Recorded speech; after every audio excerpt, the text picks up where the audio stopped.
Buenas tardes, gracias a todos por acompañarnos en este curso de uso racional de antimicrobianos, doctora Yelixa Castillo, y les llegamos a ustedes gracias al apoyo de Laboratorios Berens, de la organización 2A Eventos y el esfuerzo de nuestros miembros de la Sociedad Venezolana de Infectología que nos acompañan en estas clases y webinars de alta calidad. Estas clases y webinars están disponibles por nuestro canal YouTube totalmente gratuito y este esfuerzo debe ser multiplicado y replicado. Envíen los enlaces a sus amigos, compañeros y colegas para que más personas disfruten de estas clases de alta calidad sobre los antimicrobianos. Igualmente, les quiero invitar a nuestras jornadas nacionales de infectología. Tiene dos modalidades, una presencial aquí en Caracas, en Hotel Renaissance en La Castellana, y otro online. Pueden conseguir información o inscribirse en el enlace web sbijornadas.com. Es muy fácil, sbijornadas.com.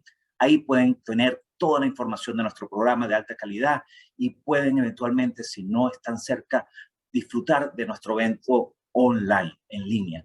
Y sin más preámbulos, les quiero presentar a la doctora Marbelis Hernández.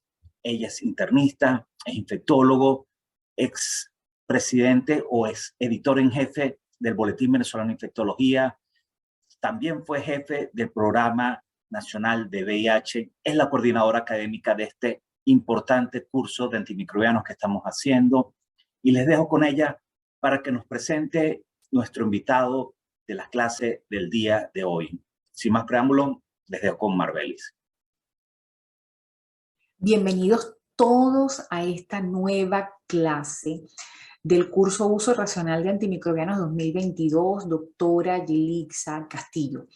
Desde la Sociedad Venezolana de Infectología le damos la más cordial bienvenida a cada uno de ustedes, esperando que esta clase sea de gran provecho y que cumpla las expectativas de cada uno de ustedes. Esta es nuestra clase número 6 que va a mencionar o hacer alusión a aminoglucósidos, macrólidos y ketólidos. Hoy, 16 de junio, contamos con el doctor Ernesto Alayo, quien es médico cirujano egresado de la Escuela de Medicina Universidad de Oriente Núcleo Bolívar, con posgrado de Medicina Interna egresado del Complejo Hospitalario Universitario Ruiz y Páez de la UDO Bolívar, con posgrado de Infectología egresado de la Universidad Central de Venezuela, Hospital Universitario de Caracas, ex presidente de la filial Guayana de la Sociedad Venezolana de Infectología durante el periodo 2014-2016, ex miembro vocal de la Sociedad Venezolana de Infectología en el periodo 2012-2014 y actualmente médico del Servicio Riojano de Salud en la Comunidad Autónoma de La Rioja, España. Ernesto, un buen amigo, siempre dispuesto también a colaborar con la Sociedad Venezolana de Infectología. Guardo gratos recuerdos porque compartimos años en el posgrado de infectología, un año en el posgrado de infectología, y siempre dispuesto y excelente compañero. Es importante señalar que hoy se va a hablar de aminoglucósidos y bueno, Guasman y colaboradores en 1939 analizaron diferentes actinomicetos de la tierra y años después aislaron una cepa de Streptomyces griseus que elaboraba una sustancia antimicrobiana potente que ya para 1944 era denominada streptomicina. Por supuesto, sabemos que el efecto de los aminoglucósidos tiene que ver con la síntesis de las proteínas y de eso nos va a hablar Ernesto en esta clase. Los aminoglucósidos hoy por hoy siguen siendo parte de ese arsenal que nos permite combatir muchas bacterias y tiene un amplio espectro de actividad que abarca organismos aeróbicos, incluidas bacterias gram negativas y micobacterias. Hay numerosos medicamentos dentro de esta clase de aminoglucósidos que incluyen desde gentamicina, tobramicina, amicacina, neomicina, streptomicina y plazomicina. Las indicaciones pues han sido aprobadas y son de gran utilidad cada uno de ellos. Los aminoglucósidos consisten en 2 o más aminoazúcares que están unidos por enlaces glucosídicos a un núcleo de hexosa aminociclitol que generalmente es central. Se caracterizan por ser bactericidas potentes y rápidos y con un efecto post-antibiótico. Siempre hay que tener en cuenta que puede haber riesgo de toxicidad al utilizar los aminoglucósidos, por lo tanto es fundamental hacer monitoreo de nuestros pacientes. Los macrólidos, por su parte, son un grupo de antibióticos que comparten estructura química, espectro antimicrobiano, farmacocinética e incluso efectos secundarios. El prototipo de este grupo es la eritromicina, cuya fórmula, estructura química está en la lámina, constituida por un anillo lactónico macrocíclico unido por un enlace glucosídico a desoxiazúcares aminados. Comúnmente son bacteriostáticos, aunque pudieran ser bactericidas. Los macrólidos y ketólidos, que también serán hablados en esta clase, comprenden entonces una familia de antibióticos de importancia clínica para nuestros pacientes y estoy segura que esta clase permitirá ampliar sus conocimientos, revisar y repasar algunos conceptos y aprender, reforzar todo aquello que tiene que ver con estas familias de antibióticos y que es de interés para nuestra práctica clínica. No me queda más sino darle la bienvenida a Ernesto, amigo. Qué bueno que puedas estar acompañándonos en este curso. Gracias a ustedes por su presencia. Gracias al Laboratorio Berens por este patrocinio. Muy buenas tardes. Mi nombre es Ernesto Alayo Martel, soy médico internista e infectólogo. Voy a hablarles sobre aminoglucósidos, macrólidos y ketólidos en el marco del curso Uso Racional de Antimicrobianos 2022, en honor a nuestra querida y siempre recordada Yelitza Castillo. En honor a Yelitza, nuestro mejor esfuerzo. En la presentación de hoy vamos a disertar en relación a aminoglucósidos y macrólidos y ketólidos. Desglosaremos cada uno de estos grupos de antibióticos en relación a generalidades, estructura química, mecanismos de acción y resistencia, espectro de acción, farmacocinética y farmacodinámica, usos clínicos y toxicidad. Posteriormente hablaremos de algunas conclusiones. En cuanto a aminoglucósidos, se trata de antibióticos potentes de amplio espectro que actúan inhibiendo la síntesis de proteínas. Son bactericidas potentes que tienen adicionalmente otros mecanismos de acción, como lo veremos posteriormente. Han constituido el pilar de la terapia antimicrobiana desde que se aisló por primera vez la streptomicina por Albert Schatz en 1943, aunque esto representó una oportunidad para obtener un premio Nobel a su maestro, el Dr. Waxman. Esta droga se obtuvo a partir del hongo Streptomyces griseus, se introdujo para uso clínico en 1944. Es el segundo antibiótico útil en la humanidad después de la penicilina, pero fue a su vez el primer fármaco antimicrobiano usado para tratar a la tuberculosis de manera exitosa. Tenemos aquí un listado de drogas de esta familia, con sus respectivos años en los cuales estuvieron disponibles para uso clínico. Así tenemos streptomicina en 1944, neomicina en el 49, canamicina en el 57, gentamicina en 63. Las anteriores, todas derivadas de hongos del género Streptomyces, pero ya gentamicina derivada de un hongo del género Micromonospora. Asimismo, tobramicina en el 67, amicacina en el 72, metilmicina en el 75 y más recientemente plazomicina en el 2018. Desde el punto de vista de su estructura química, consisten en 2 o más aminoazúcares unidos por enlaces glucosídicos a un núcleo de hexosa o aminociclitol que suele estar en posición central. Esta hexosa o aminociclitol, en el caso de la streptomicina, es la streptidina. En el caso de los otros aminoglucósidos, es la 2-desoxistreptamina. En esta diapositiva vemos, en primer lugar, aquí a la streptomicina con su aminociclitol, en este caso la streptidina. Fíjense que esta molécula corresponde a la hexosa. Y en el caso de los otros aminoglucósidos, sería la 2-desoxistreptamina. Por ejemplo, para gentamicina tiene esta ubicación un poco central.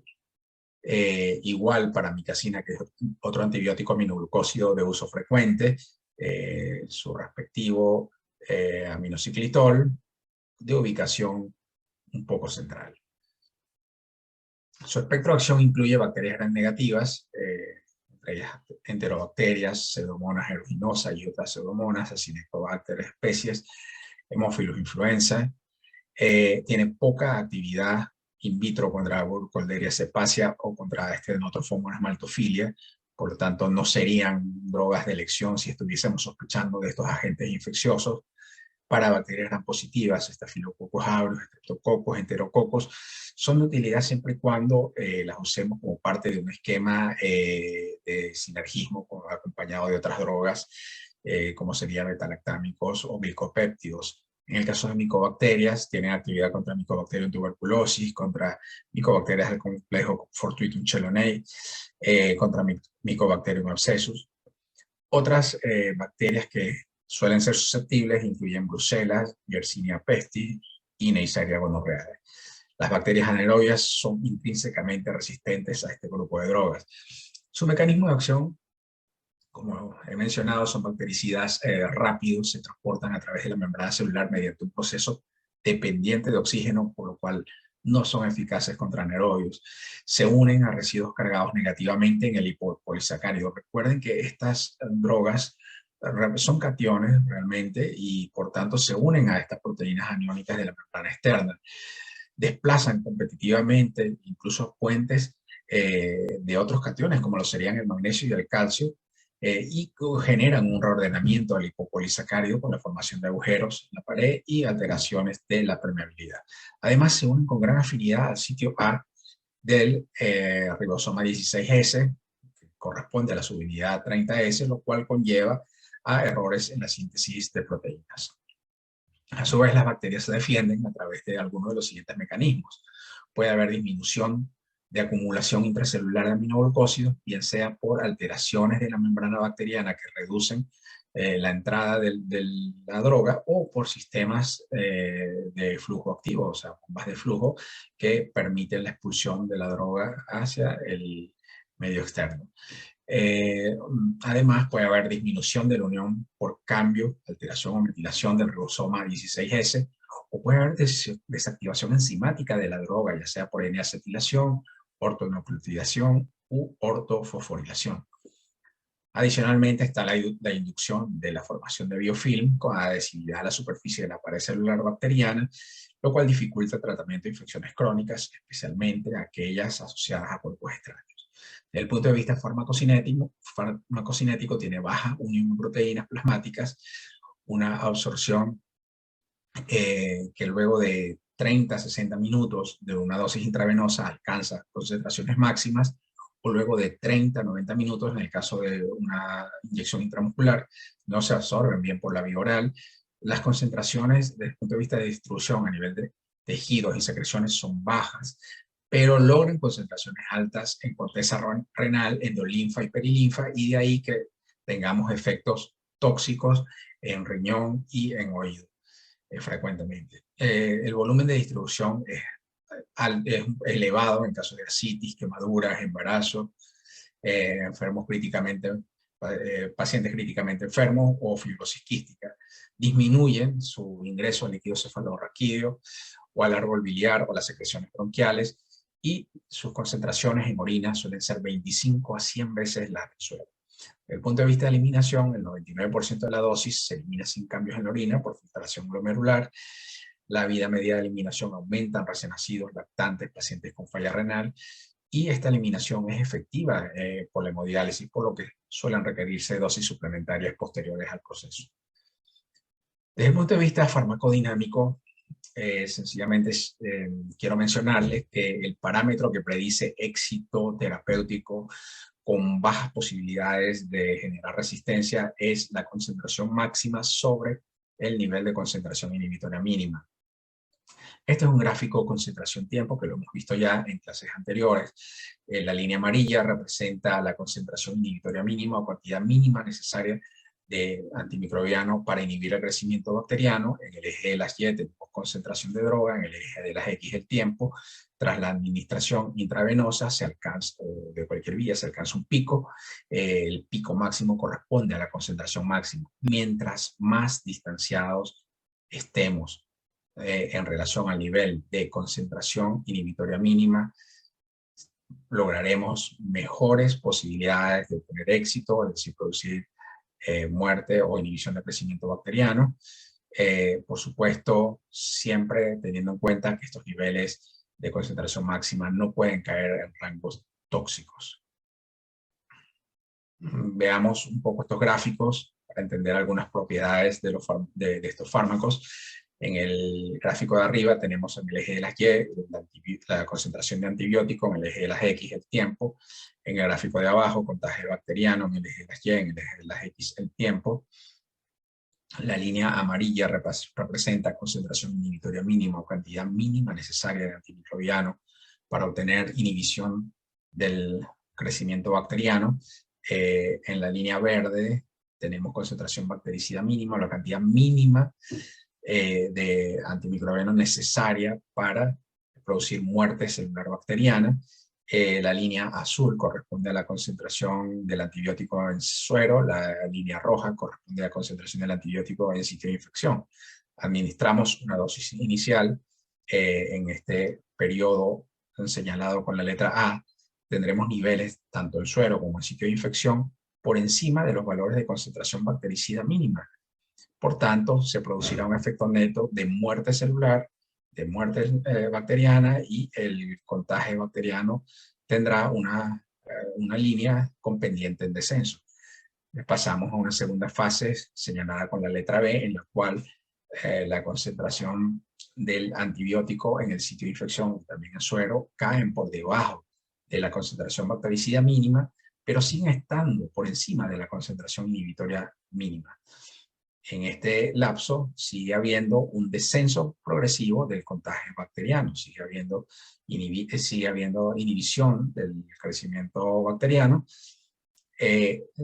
Pasamos posteriormente a una tercera etapa C, en la cual los niveles de la droga han caído por debajo de la concentración inhibitoria mínima, tanto en el sitio de infección como en suero. Y si nos vamos al gráfico inferior, nos damos cuenta que sigue habiendo descenso en el contagio bacteriano en el sitio de infección. A esta capacidad de inhibir el crecimiento bacteriano, aun cuando los niveles de la droga en el sitio de infección están por debajo de la concentración inhibitoria mínima, es lo que llamamos efecto postantibiótico.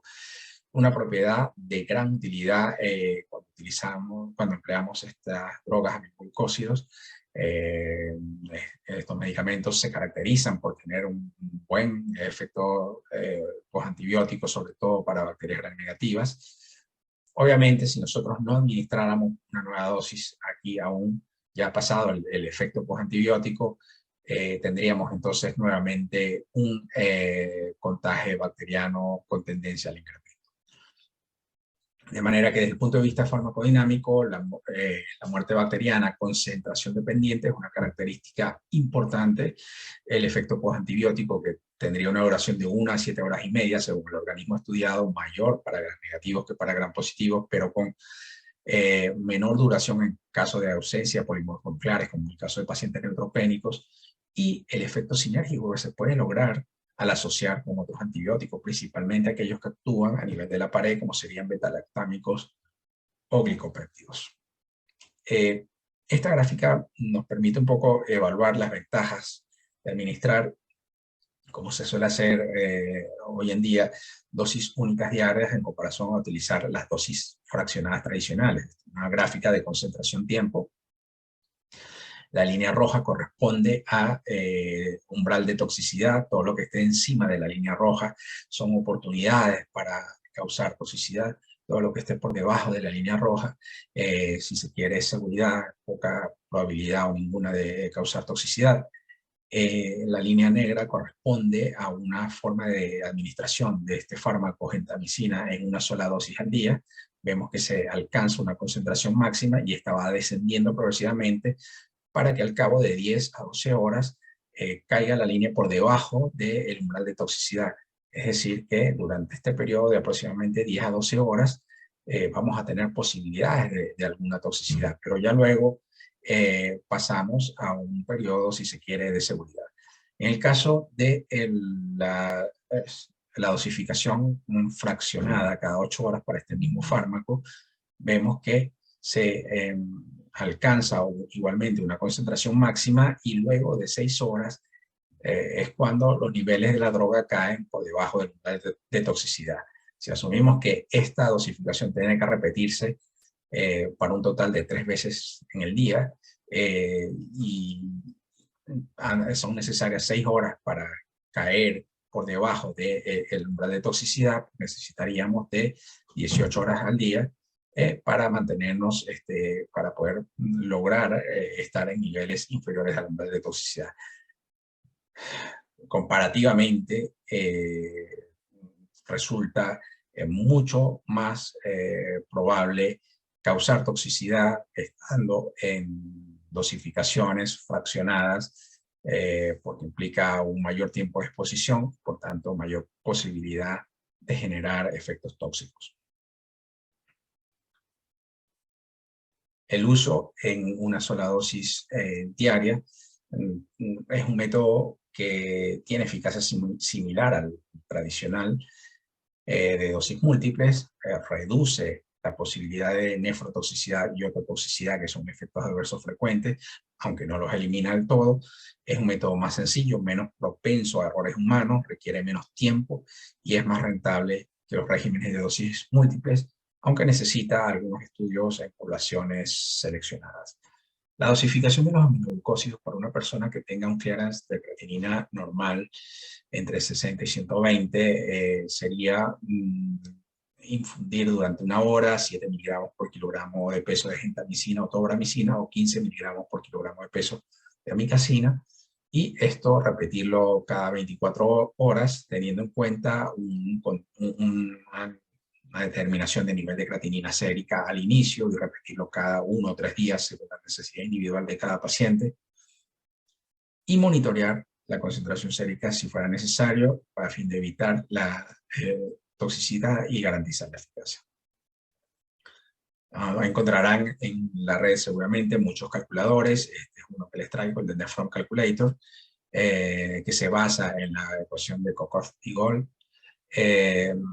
Sencillamente introducir los datos de valor de creatinina, el peso en kilogramos, el sexo y edad, y con esto pues obtenemos la estimación del clearance de creatinina que pueda tener ese paciente. Sus usos clínicos están limitados por la toxicidad. Hoy en día existen otros fármacos menos tóxicos con eficacia comparable para determinadas infecciones. Fuera del tracto urinario, raras veces se utiliza como monoterapia debido a que tienen escasa actividad o poca penetración en pulmón, absceso, sistema nervioso central. No se recomienda el uso en monoterapia para estos casos. El uso clínico desde el punto de vista de terapia de combinación está sugerido para el tratamiento empírico de sepsis, de infección respiratoria nosocomial, infección urinaria complicada, infecciones intraabdominales, osteomielitis, en estos casos asociadas a bacilomas gram-negativos aerobios. El sinergismo como parte de una estrategia de sinergismo para el tratamiento de bacterias multidrogo resistentes. En este caso serían unidas a un beta-lactámico de amplio espectro con inhibidores de beta-lactamasa, como por ejemplo combinar amikacina con ceftorozane tazobactam o ceftazidima avidobactam o imipenem relebactam.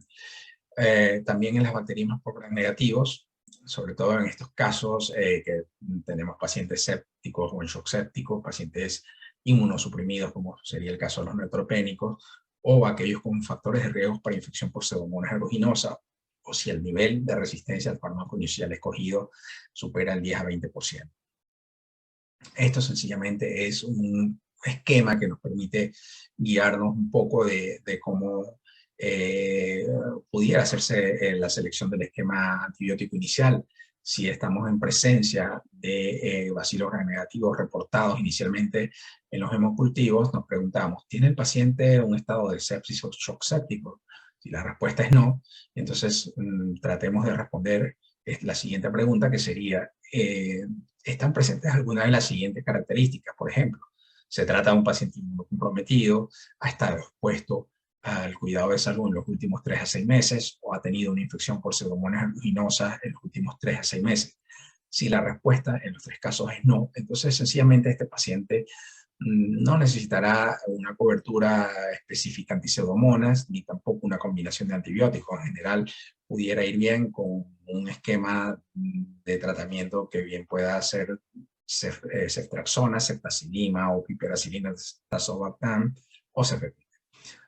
Por el contrario, si estuviéramos en el caso de un paciente séptico, shock séptico, nos preguntamos igualmente si este paciente está inmunosuprimido, si tiene exposiciones previas al cuidado de salud en los últimos 3 a 6 meses, si ha tenido una infección por Pseudomonas aeruginosa en los últimos 3 a 6 meses, o si la prevalencia institucional de resistencia para bacilos gram negativos es superior a 20%. Si alguna de estas preguntas, alguna de estas opciones es afirmativa, pues entonces este paciente necesitaría una combinación de antibióticos con 2 drogas que sean de actividad anti-pseudomonas. Los ejemplos incluirían un beta-lactámico con actividad anti-pseudomonas, como lo sería ceftazidima o cefepime, piperacilina tazobactam, imipenem, meropenem, doripenem, unidos a un aminoglucósido, bien sea tolramicina a dosis de 7 miligramos por kilo día, o amikacina 15 miligramos por kilo día, o gentamicina 7 miligramos por kilo día. Recordar, evaluar el foco de infección y hacer descalación del régimen antibiótico a las 48-72 horas cuando tengamos los resultados microbiológicos disponibles. En el caso de bacteriemia por gram positivos, la bacteriemia estafilocóxica hoy en día, muchas escuelas recomiendan no adicionar gentamicina por los riesgos de nefrotoxicidad, aunque reconocen que hay una efervescencia más rápida. Para el caso de endocarditis o bacteriemia por enterococo o por estreptococos, tener presente que hoy en día contamos con los regímenes duales de beta-lactámicos para enterococos, como lo sería, por ejemplo, ceftriaxona con ampicilina, que son mucho menos tóxicos. Tener en cuenta que si la bacteria no presenta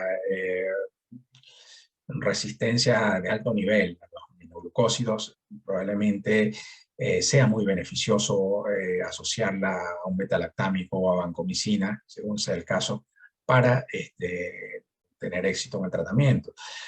La dosis estándar de aminoglucósidos suele ser gentamicina 1 miligramo por kilogramo cada 8 horas. Recordar que riesgo de nefrotoxicidad que se incrementa con el tiempo de uso.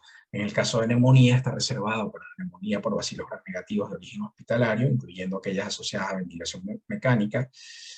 Si es un paciente que tiene estas características de riesgo, puede utilizarse tratamiento combinado si se sospecha de Pseudomonas aeruginosa.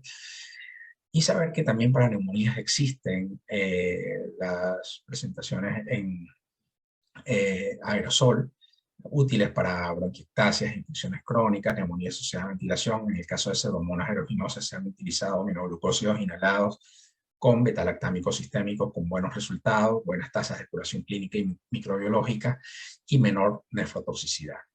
En la terapia de combinación, para el tratamiento definitivo de infecciones por Brucella y por Listeria monocytogenes, como parte de la terapia antimicobacteriana, sobre todo en tuberculosis resistente a las drogas de primera línea, para otras micobacterias no tuberculosas, para la profilaxis en procedimientos quirúrgicos del tracto gastrointestinal o genitourinario en pacientes con alergia a betalactámicos, en estos casos unidos a clindamicina o vancomicina. En la guía de infecciones de transmisión sexual del CDC del 2021 se reporta el uso de gentamicina como dosis única, 240 miligramos intramuscular junto con acitromicina, 2 gramos oral, también en dosis única, para aquellos pacientes que no puedan recibir ceftriaxona, que sería el tratamiento de elección. Y les invito a revisar con detalle esta actualización del 2022, la página de la Sociedad Americana de Enfermedades Infecciosas, donde se habla un poquito del papel de múltiples drogas para el tratamiento de gérmenes con diversos patrones de resistencia. Por ejemplo, se sugiere el uso de los aminoglucósidos, amikacina, gentamicina, plastomicina, tobramicina, las dosis señaladas acá, orientadas a tratar organismos resistentes a múltiples drogas, por ejemplo, enterobacterias productoras de beta-lactamasa de espectro extendido, enterobacterias productoras de beta-lactamasa tipo AMC, enterobacterias resistentes a carbapenems o pseudomonas aeruginosas de difícil tratamiento. Se pueden usar como monoterapia en tularemia, en peste. Se ha usado también en cirugía ortopédica o como parte del segmento del cemento que va impregnado con antibióticos en las artroplastias primarias de cadera y rodilla, o en los procedimientos de revisión, en cirugías de revisión de artroplastias infectadas. Principalmente se ha usado gentamicina y tobramicina con menos nefrotoxicidad. La toxicidad ocurre nefrotoxicidad en un 10 a 20% de pacientes, aunque con plastomicina en un 3%, habitualmente es reversible, ocurre por necrosis tubular aguda. Se correlaciona con la afinidad que pueda tener el aminoglucósido por la membrana plasmática de las células del túbulo proximal, y así neomicina tendría mayor posibilidad de nefrotoxicidad que gentamicina, y de manera decreciente continúan tobramicina, amikacina, netilmicina y estreptomicina. La coadministración de drogas con efecto productor como la N-acetilcisteína sería una estrategia preventiva, sobre todo en aquellos casos de terapia prolongada.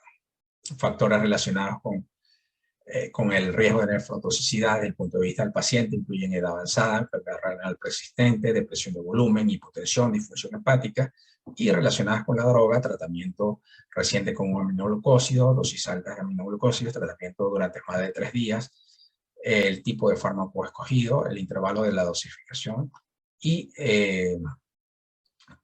medicaciones concomitantes como los serían vancomicina, anfotericina B, furosemida u otros.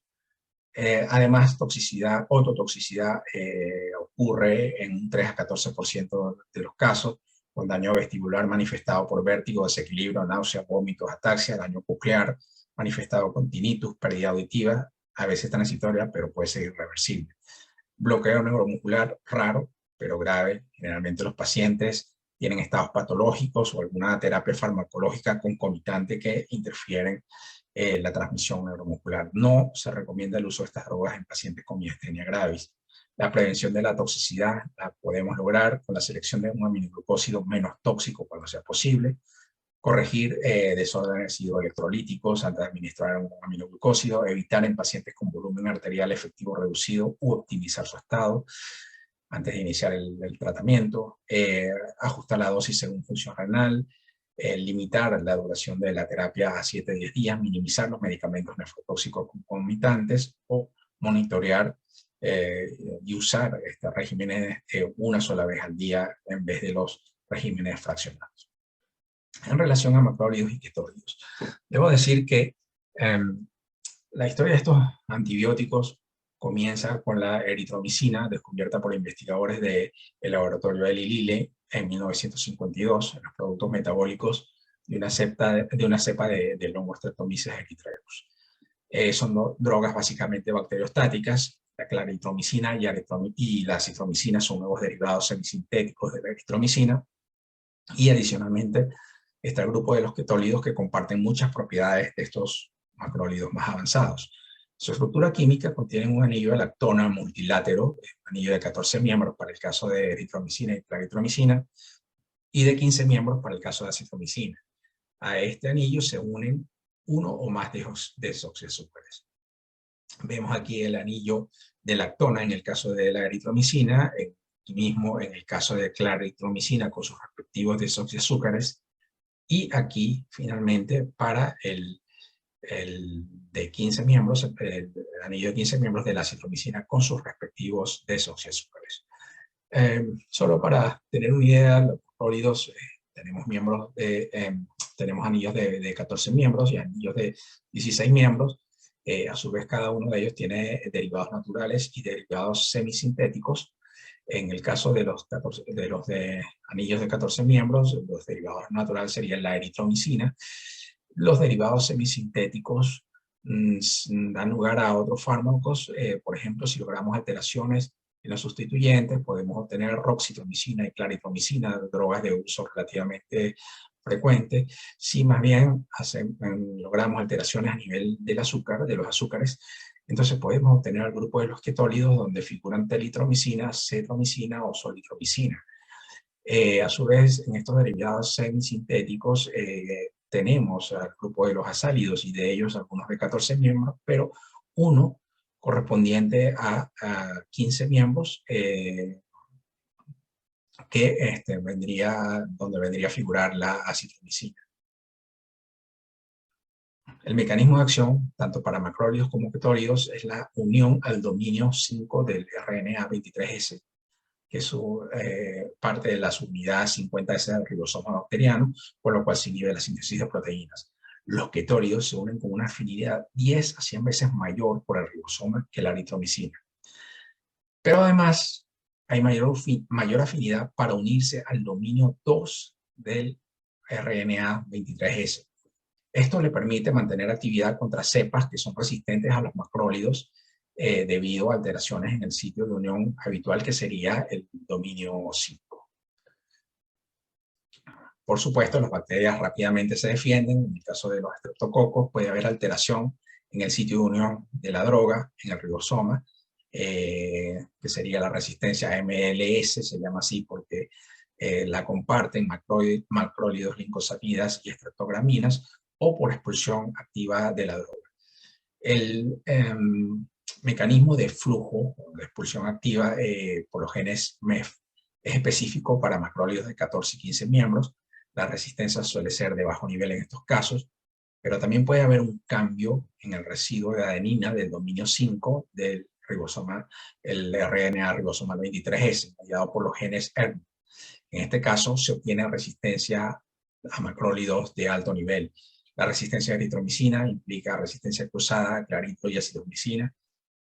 Las enterobacterias, pseudomonas, acinetobacter son intrínsecamente resistentes a estos antimicrobianos. El espectro de actividad también es amplio, incluye gram positivos, neumococos sensibles a eritromicina, estreptococos grupo A, B, C, G, estafilococos aureus, meticilinos sensibles, los gram negativos susceptibles que incluyen Haemophilus, Moraxella castarralis, Escherichia coli, Salmonella, Yersinia enterocolitica, Shigella, Campylobacter jejuni, Vibrio, Cholerae, Neisseria gonorrhoeae, Helicobacter pylori y Bordetella pertussis. Además, microorganismos atípicos como Mycoplasma pneumoniae, Legionella pneumófila y Chlamydophila pneumoniae. También Babesia microti y Uroplasma. Recordar que la acitromicina tiene una mejor actividad incluso sobre agentes de infecciones de transmisión sexual, como lo sería Mycoplasma genitalium, Haemophilus dureyi, que causa el chancroide, Klebsiella granulomatis, Chlamydia trachomatis, Neisseria gonorrhoeae. Además, los macrólidos tienen muy buena actividad contra micobacterias del complejo Avium o del complejo Fortuitum chelonae o contra Mycobacterium abscessus.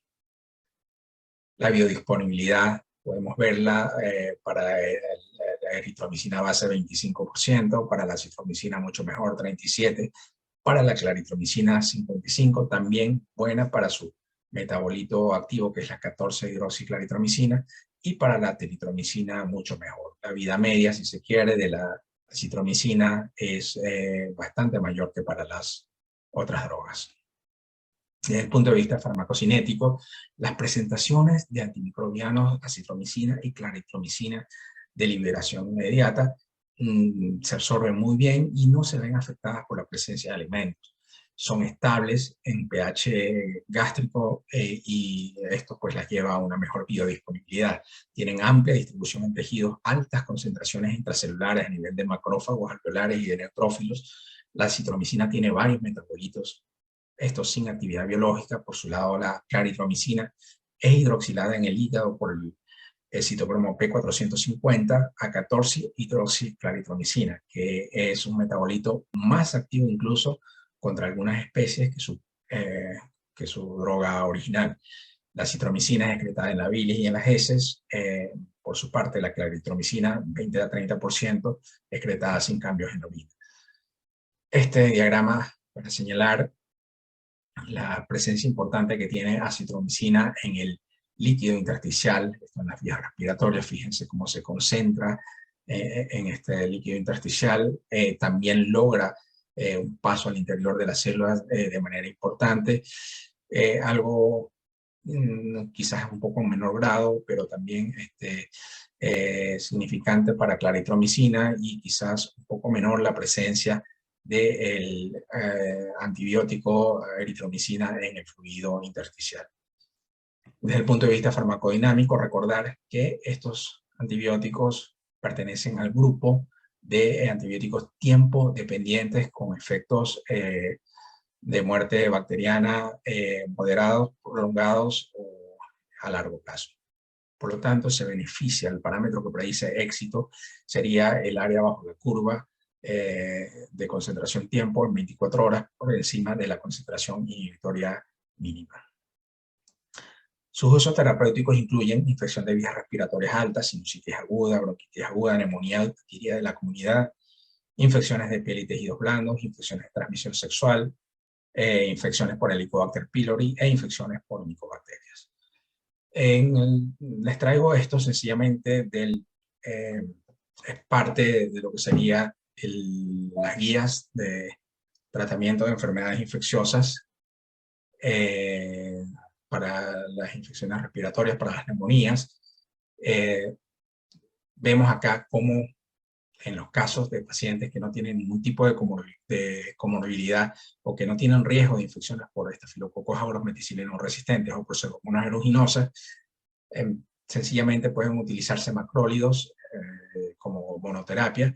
Sin embargo, si hubiesen comorbilidades, pues entonces el macrólido pudiese ir unido perfectamente a un beta-lactámico, como lo sería amoxicilina clavulánica o una cefalosporina, y las dosis recomendadas en estos casos pudieran ser acitromicina, 500 miligramos el primer día, seguido de 250 miligramos diarios, o en el caso de claritromicina de liberación inmediata, 500 miligramos 2 veces al día, o si fuera una presentación de liberación prolongada, 1000 miligramos una vez al día. En el caso de pacientes que requieren hospitalización, aún sin estar complicados, lo recomendable sería el beta-lactámico más un macrólido, o si se tratara de una neumonía severa, también la combinación de beta-lactámico con un macrólido.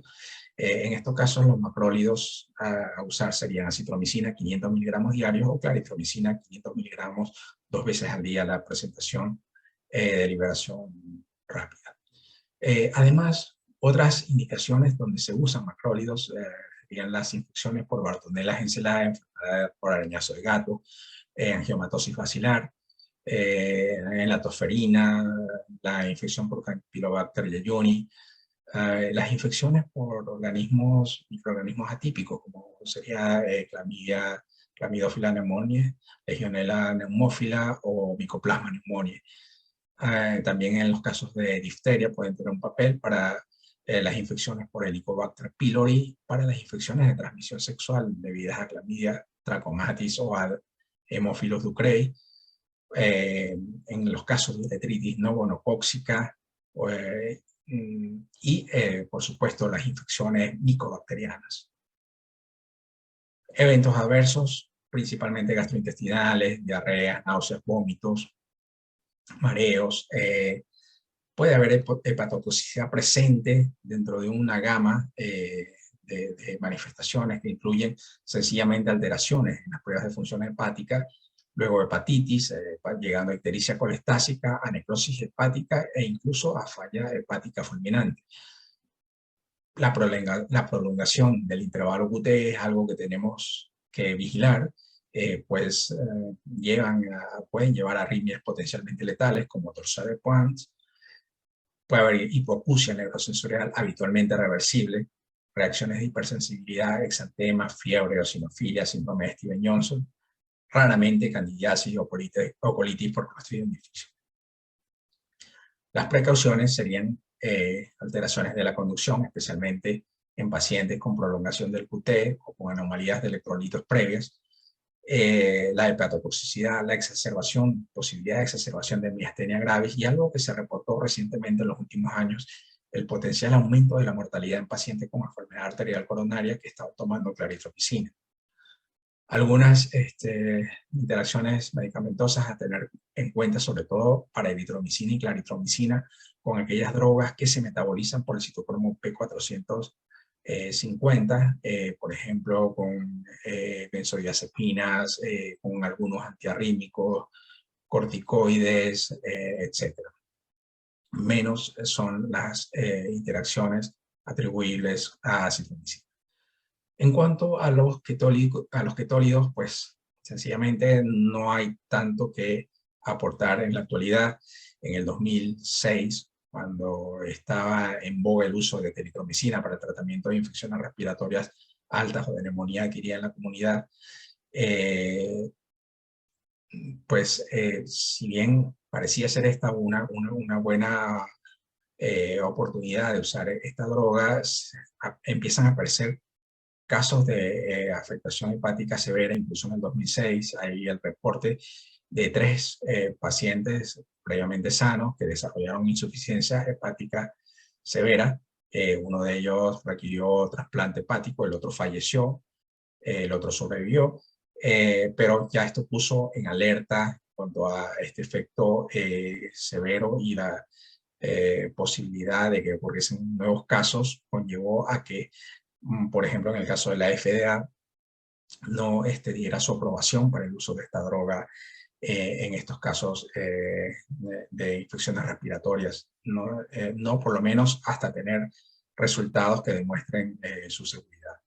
La droga en los años sucesivos fue quedando en desuso y finalmente el laboratorio que solía producirla pues dejó de hacerlo, y hoy en día pues está fuera completamente del mercado. Hace algunos años apareció un ketólido nuevo, la cetromicina, que parecía que iba a mostrar buenos resultados para el tratamiento de la neumonía adquirida en la comunidad, inicialmente presentada por el laboratorio Abbott, posteriormente por Advanced Life Science. Sin embargo, cuando se hicieron las presentaciones para la aprobación por parte de la FDA, este organismo insistió en que no estaba demostrada su eficacia y quería algunos estudios que pudieran soportarla mejor. Total, que esta droga ha quedado en espera, y lo último que supimos de ella fue en el 2009, cuando la FDA hacía esta comunicación al laboratorio que llevaba la droga. Solitromicina, unas pocas palabras, es el primer fluoroketólido en desarrollo.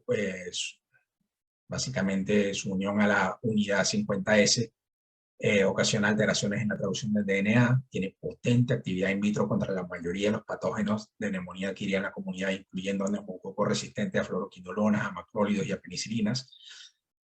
Presenta adecuadas concentraciones en el líquido de revestimiento epitelial, en el líquido intersticial.